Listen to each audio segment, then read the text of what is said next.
Bismillahirrahmanirrahim. Assalamu alaikum dear students. Today we are going to discuss our next topic from chapter number 2, acid, bases and salts. And today discussing topic A, strong and weak acids and bases. Okay. Strong and weak acids and basis जो हैं इनको हम कैसे identify कर सकते हैं कि strong acid and basis को जब कभी वाटर में ऐड किया जाए तो वो एक्वा सोल्यूशन में कम्प्लीटली आयोनाइज हो जाते हैं। अब उनकी कम्प्लीटली आयोनाइजेशन का हमें कैसे पता लगेगा? HCl को जब कभी पानी में ऐड किया जाएगा तो ये हाइड्रोजन आयन और क्लोराइड आयन में जो है वो सेपरेट हो जाते हैं। इस प्रोसेस को हम आयोनाइजेशन या डिसोसिएशन कहते हैं। ठीक है। अब पीएच स्केल जो होता है वो हमें ये बताता है कि HCl के ऐड होने के बाद हाइड्रोजन आयन कंसनट्रेशन में इजाफा हो गया है, क्योंकि वाटर जो है वो न्यूट्रल सब्सटेंस होता है और वाटर में हाइड्रोजन आयन हमेशा हाइड्रोक्सिल आयन कंसनट्रेशन के इक्वल होता है। तो इसी तरह जब हाइड्रोजन आयन कंसनट्रेशन वाटर में एडिशन के बाद किसी कंपाउंड के एडिशन के बाद स्पेशली अगर बढ़ जाएगी, उसका मतलब क्या होगा कि ये जो कंपाउंड एडेड हुआ ये जो है ये एसिड है। अब कम्प्लीटली आयोनाइजेशन का मतलब क्या होगा कि अगर आप 10 मिनट पहले जो पीएच स्केल पे मेजर करेंगे हाइड्रोजन आयन कंसंट्रेशन इस कंपाउंड इस सोल्यूशन की, तो 10 मिनट के बाद ही उस एक्वा सोल्यूशन की कंसंट्रेशन वही होगी, तो हम कहेंगे ये मुकम्मल आयोनाइज हुआ। मिड में जो ब्लैक एरो है HCl और हाइड्रोजन आयन और क्लोराइड आयन के दरमियान, ये सिंगल हेडेड एरो, ये किसको शो करता है? Completely ionization of compound. इसी तरह जब किसी स्ट्रॉन्ग बेस को ऐड किया जाएगा, सो स्टूडेंट जब सोडियम हाइड्रोक्साइड को वाटर में ऐड किया जाएगा तो ये भी कम्प्लीटली आयोनाइज हो जाता है और हाइड्रोक्सिल आयन कंसंट्रेशन में इजाफा हो जाता है और इसको हम पीएच स्केल से मेजर कर सकते हैं। ठीक है। सिंगल हेडेड एरो हमेशा किसको शो करेंगे? कम्प्लीटली आयोनाइजेशन और dissociation of the compound. Weak acids and weak bases जब कभी इनको वाटर में ऐड किया जाएगा they will be partially dissociated और आयोनाइज इन द वाटर। इसका मतलब क्या होगा कि एग्जांपल हमारे पास एस्टिक एसिड की, एस्टिक एसिड विनेगर यानी सिरका जिसे कहा जाता है, जब इसे वाटर में ऐड किया जाएगा तो ये ऑपोजिट आयंस में acetate ion and hydrogen ion में कन्वर्ट हो जाता है। लेकिन कुछ देर गुजरने के बाद ये जो एसीटेट आयन है ये अनस्टेबल होता है एट रूम टेम्परेचर, ये दोबारा कंबाइन हो जाता है हाइड्रोजन आयन के साथ और कन्वर्टेड बैक हो जाता है किसमें? दोबारा से विनेगर में, यानी एस्टिक एसिड बना देता है। तो पीएच स्केल के ऊपर हाइड्रोजन आयन कंसंट्रेशन जो 10 मिनट पहले थी या 3 मिनट भी पहले थी तो अब वो कांस्टेंट नहीं रहेगी, तो ये किसको शो करेगा? It is partially ionization. Double headed arrow जो है ये हमेशा ऐसे रिएक्शंस के लिए लिखे जाते हैं जो कि पार्शियली आयोनाइज होते हैं। ठीक है। इसका नेक्स्ट एग्जांपल है हमारे पास अमोनिया की, NH3। अमोनिया जो है जब कभी इसे वाटर में ऐड किया जाएगा तो ये अमोनियम हाइड्रोक्साइड यानी सोल्यूशन बनाएगा अमोनिया का, और ये भी हमारे पास वीक बेस है। कुछ एग्जांपल है जहाँ पे weak and strong acid and bases की, जैसे सल्फ्यूरिक एसिड स्ट्रॉन्ग एसिड है, हाइड्रोक्लोरिक एसिड स्ट्रॉन्ग एसिड है, nitric acid is a strong acid, ethanoic acid it is a vinegar या इसको एसिटिक एसिड भी कहते हैं, मेथेनोइक एसिड वीक बेस होगा, कार्बोनिक एसिड बारिश के पानी में पाया जाता है, फास्फोरिक एसिड ये पेप्सी वगैरह में पाया जाता है। ठीक है। ये भी वीक एसिड होगा। जबकि स्ट्रॉन्ग बेसिस जो हैं वो सोडियम हाइड्रोक्साइड हैं, पोटेशियम हाइड्रोक्साइड हैं, बेरियम हाइड्रोक्साइड हैं। तो स्ट्रॉन्ग बेसिस को आप देखें ये ग्रुप फर्स्ट एलिमेंट से बिलोंग करने वाले बेसिस हैं। वीक बेसिस में अमोनिया और अमाइंस शामिल हैं। वाटर में ये इनकम्प्लीट डिसोसिएशन शो करते हैं। अब हम इसको ज़रा एक और पॉइंट ऑफ व्यू से देखते हैं। जब कभी स्ट्रॉन्ग एसिड को वाटर में ऐड किया जाएगा, लेट्स सपोज HCl, तो वो पॉजिटिव और नेगेटिव आयन में कन्वर्ट हो जाता है।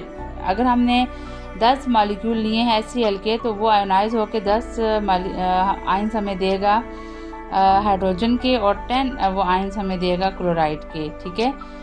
But in case of the weak acid जब हम एसिटिक एसिड को वाटर का डिसॉल्व करते हैं तो डिसोसिएशन इसकी भी होगी, लेकिन डिसोसिएशन या आयोनाइजेशन इनकम्प्लीट होगी। मीन टू से अगर 10 हमने मॉलिक्यूल यूज़ किए एसिटिक एसिड के तो 2 जो हैं वो मॉलिक्यूल जो आयोनाइज होंगे और रिमेनिंग 8 जो होंगे वो अनडिसोसिएट फॉर्म में होंगे। मीन टू से डिसोसिएट तो होंगे लेकिन दोबारा से due to the instability of the acetate ion CH3COH ये दोबारा से क्या हो जाएगा? आपस में कंबाइन हो जाएगा। इसका मतलब फिर क्या हुआ कि strong acid they are completely dissociate are ionize in the aqueous solution and weak acid they are partially dissociate. Strong acid के जो स्ट्रॉन्ग एसिड्स होंगे उनके केमिकल इक्वेशन में हमेशा सिंगल हेडेड एरो होगा जो मिड में आपको नज़र आ रहा है HCl और इसके आयोनाइजेशन में, जबकि वीक एसिड्स जो हैं ये पार्शियली आयोनाइज होंगे, मीन टू से they have the double headed arrows. इनको हम रिवर्सिबल रिएक्शंस भी कह सकते हैं जो वीक एसिड्स के रिएक्शंस होंगे।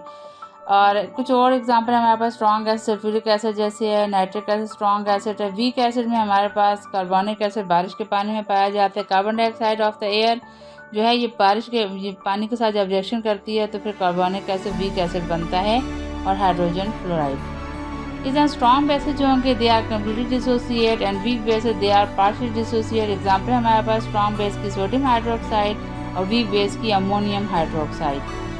तो इसका मतलब फिर ये हुआ कि जो कम्प्लीटली आयोनाइज हो जाए, चाहे वो एसिड हो या वो बेस हो, अगर कोई compound completely ionize in water हो जाएगा, अगर वो हाइड्रोजन आयन दे रहा है तो वो एसिड है, अगर कम्प्लीटली आयोनाइजेशन पे वो हमें हाइड्रोक्सिल आयन दे रहा है तो वो हमारे पास क्या होगा, बेस होगा। सिमिलरली अगर पार्शियली आयोनाइज होगा तो वो एसिड है, पार्शियली आयोनाइज होने की सूरत में हमें हाइड्रोक्सिल आयन अगर मिलते हैं तो वो क्या हमारे पास वीक बेस होगा।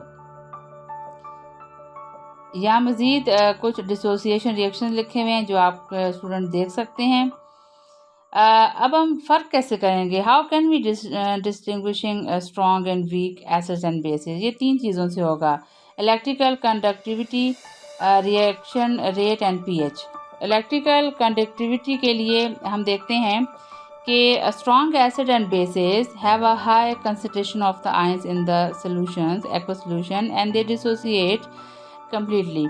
Therefore, they have the higher electrical conductivity than the weak acid and bases. Example हमारे पास आपको मिड में ये डायग्राम में आपको मिड में जो बल्ब है ये ग्लो कर रहा है स्ट्रांगली, इसकी बहुत ब्राइट सी लाइट है, तो ये किसको शो कर रहा है, स्ट्रॉन्ग एसिड या स्ट्रॉन्ग बेस का सोल्यूशन है कि जिसके अंदर जो है दो इलेक्ट्रोड्स डिप किए गए हैं।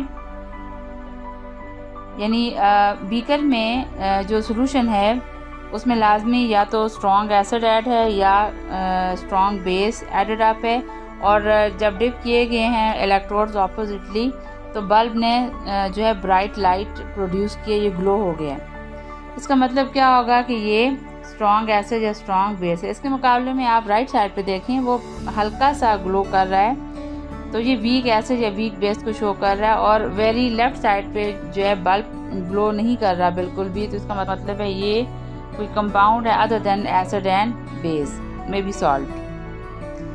नेक्स्ट है इसी तरह इसको हम एक और एग्जांपल से भी देख सकते हैं कि स्ट्रॉन्ग जो हमारे पास एसिड होगा या स्ट्रॉन्ग बेस होगा तो इलेक्ट्रोड डिप करने की सूरत में बल्ब ने ब्राइटली ग्लो करना है। In case of the week acid and weak base का जो सोल्यूशन होगा तो बल्ब जो है वो ब्राइटली ग्लो नहीं करेगा।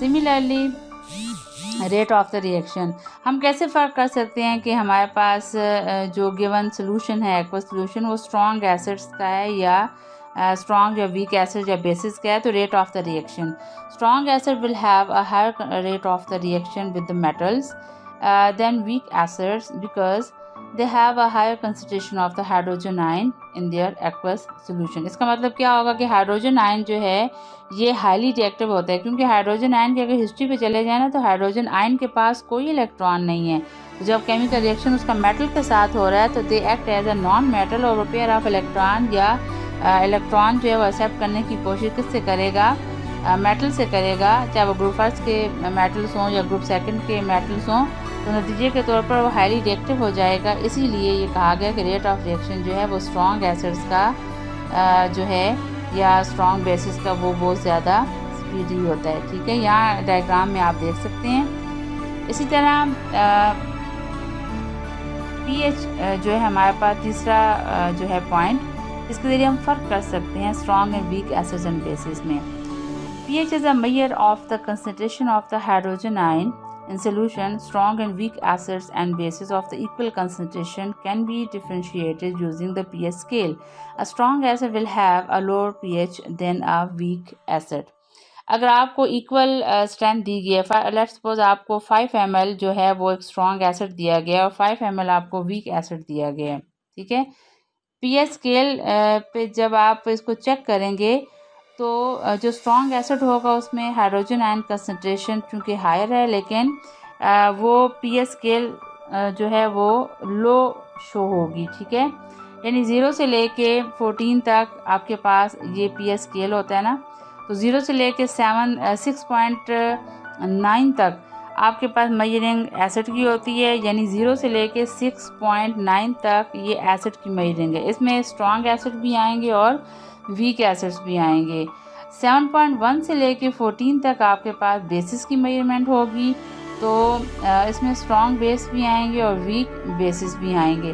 तो मेरे कहने का मतलब अब ये हुआ कि अगर आपको इक्वल अमाउंट दी जाए सॉल्यूशंस की अलग अलग से, स्ट्रॉन्ग एसिड्स या बेसिस की या वीक एसिड या बेसिस की, तो हम कैसे फ़र्क कर सकते हैं। अगर एसिड स्ट्रॉन्ग हुआ तो पीएच जो स्केल है उसके ऊपर स्ट्रॉन्ग एसिड की वैल्यू 0 हो सकती है, 1 हो सकती है या 2 या 3, 0, 1, 2 एंड 3। बट 4 से लेके 6.9 तक ये वीक एसिड होगा। सिमिलरली अगर आपका गिवन जो सोल्यूशन है वो अगर हाइड्रोक्सिल आयन को शो कर रहा है तो फिर वो बेस होगा, तो पीएच स्केल उसकी क्या होगी 7.1 से लेके 12 तक, और 12 से अबव वो क्या होगा स्ट्रॉन्ग बेस कंसिडर होगा। ये हमारे पास एक स्केल दिया गया है, ठीक है। जो चीज़ें अभी मैंने आपसे डिस्कस की यहाँ आप उसको देख सकते हैं। 0 से लेकर 7 तक आपके पास strong and weak acid bases के लिए रेंज है, और 7 से अबव 14 तक आपके पास weak bases and strong bases measure किए जाते हैं। कुछ strong acid and strong bases आप दोबारा से देख लें, ये टेबल में दिए गए हैं, और यहाँ कुछ weak acid and weak bases हैं। वीक एसिड्स में एसिटिक एसिड है, कार्बोनिक एसिड है और फास्फोरिक एसिड है। वीक बेसिस में अमोनिया है, अमाइन है, C2H5NH2 ये अमाइंस है, उससे नीचे वाला भी अमाइंस है। तो ये सारे के सारे वीक बेसिस होते हैं। आई होप आपको समझ आ गई होगी। किसी किस्म की कन्फ्यूजन की सूरत में आप मुझे डिस्कस कर सकते हैं। नेक्स्ट जो लेक्चर हमारा होगा इंशाल्लाह वो सेल्फ आयोनाइजेशन ऑफ वाटर पे होगा। टिल देन अल्लाह हाफिज़।